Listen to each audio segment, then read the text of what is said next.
안녕하세요. 오늘도 좋은 날입니다. 기독교 인구가 17%, 천주교는 7% 정도 됩니다.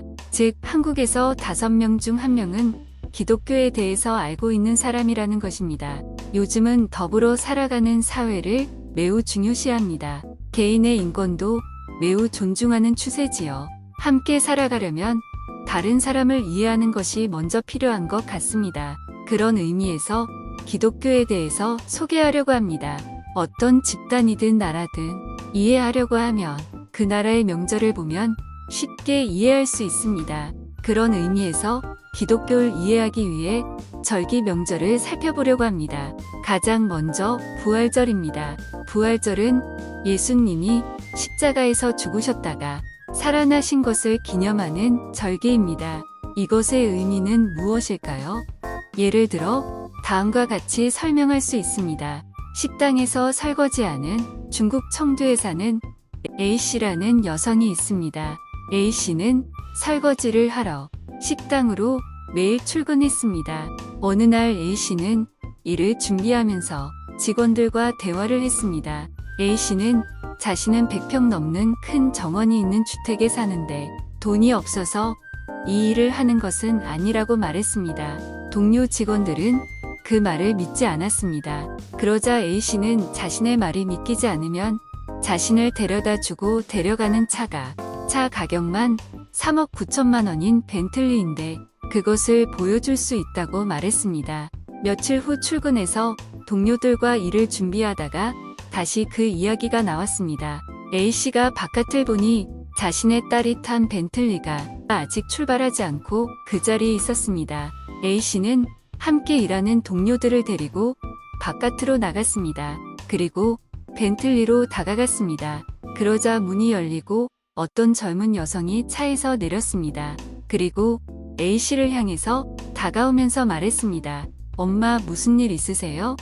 A씨가 자초지정을 설명하자 A씨의 딸은 다음과 같이 말했습니다. 식당에서 설거지하는 것을 말렸지만 어머니께서 말씀하시기를 집에 있으면 매우 지루하다. 하루라도 접시를 닦지 않으면 불편함을 느낀다고 하셔서 더 이상 말릴 수가 없었습니다. 이 말을 들은 동료 직원들은 A씨가 돈을 벌기 위해서 설거지를 하는 것이 아님을 알게 되었습니다. 또한 그의 집이 100평이 넘는 큰 저택인 것도 인정하게 되었습니다. 이 이야기는 4월 7일 서울신문 인터넷에 올라온 내용 중 극히 일부만 수정한 것입니다. 이 이야기에는 일평경과 이 A씨의 두 가지 주장이 담겨 있습니다. 첫째, 내가 돈이 없어서 설거지를 하는 것 아니다. 둘째, 내가 사는 집은 100평의 대저택이다. 이것이 A씨의 주장입니다. A씨는 그 증거로 자신이 4억 가까이 되는 벤틀리 승용차로 출퇴근한다는 것을 확인시켰습니다. 그것이 사실로 확인되니 A씨가 100평이 넘는 대저택에 산다는 주장도 사실로 인정되었습니다. 이 이야기는 예수님의 부활 사건의 의미와 잘 연결될 수 있습니다. 예수님은 자신을 메시아라고 인정하셨습니다. 예수님께서 제자들에게 자신을 누구라고 생각하느냐고 물으셨습니다.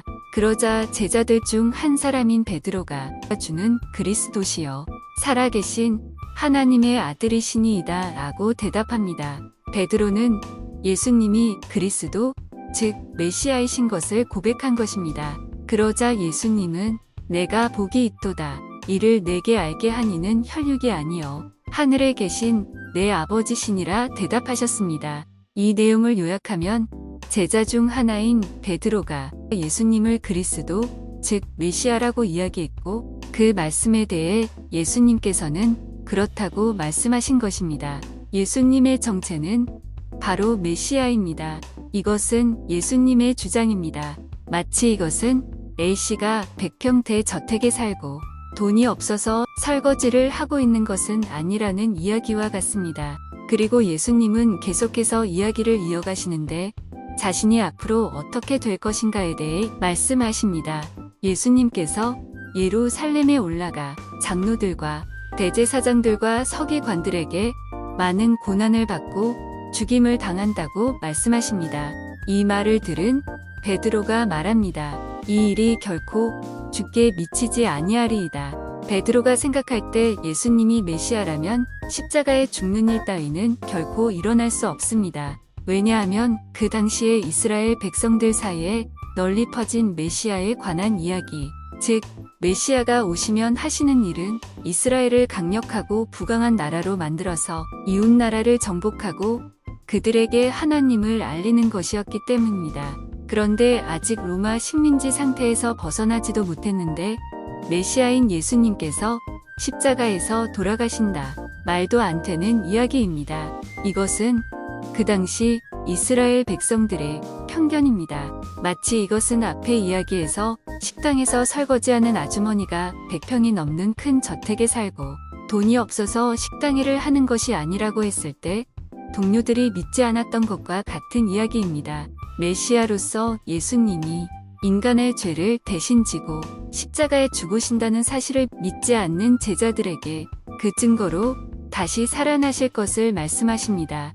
제3일에 살아나야 할 것을 제자들에게 비로소 나타내시니 그래서 예수님이 자신의 말씀대로 부활하시면 이것은 예수님께서 인간의 죄를 대신해서 죽은 메시아라는 사실이 확인되는 것입니다. 앞의 이야기에서 식당에서 일하시는 아주머니 이야기를 동료들이 믿지 않으니까 자신이 4억 가까이 되는 벤틀리를 타고 출퇴근한다는 것을 보여주는 것과 같습니다.